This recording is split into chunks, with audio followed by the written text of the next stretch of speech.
Readers, we are beginning the Diamond Mystery, and we are on chapter 1 today.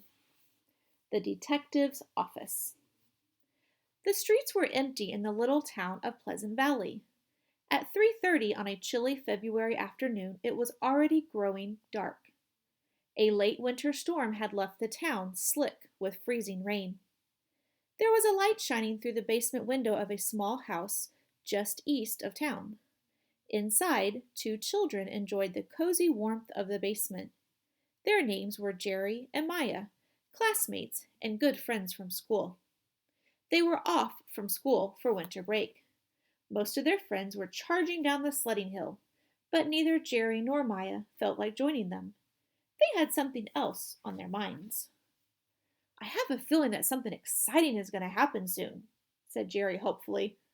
"Huh, mumbled Maya. She had her nose in a book as usual.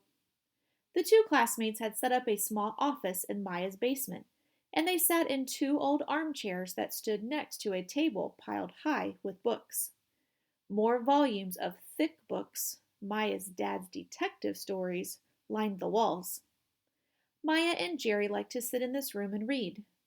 During winter break, they wanted to learn everything about how thieves and police officers worked.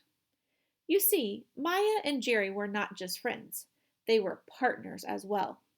Together, they ran a detective agency, the Whodunit Detective Agency. A detective, of course, is a type of police officer who wears regular clothes instead of an official uniform. A detective carries out investigations and spies on suspects, takes photographs, and looks through binoculars. In the end, a good detective solves the case and catches the criminal. "I wish we had a really exciting case," said Maya with a sigh. "Maybe all the thieves are on winter break too," said Jerry. Maya opened a tiny cabinet just to make sure everything inside was well organized. It held everything they needed for their detective work. 1. A camera with a flash to take photos in the dark. 2.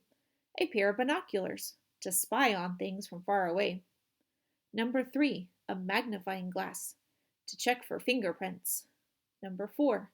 A mirror to peer around corners. 5. Several false noses and wigs to disguise themselves. 6. A few flashlights to use when it was dark. And lastly, 7. A safe to protect the money they'd earned. But their safe was empty because nothing exciting had happened for a long time. But once it did, Jerry and Maya were ready. They had put up signs all around Pleasant Valley.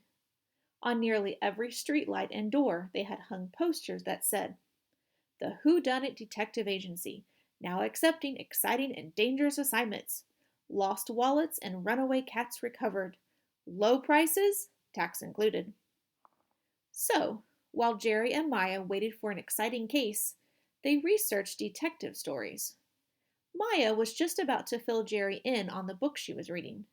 It was a story about a dog napper who stole dogs tied up outside stores and then called the dog's owner to demand ransoms for the poor pooches.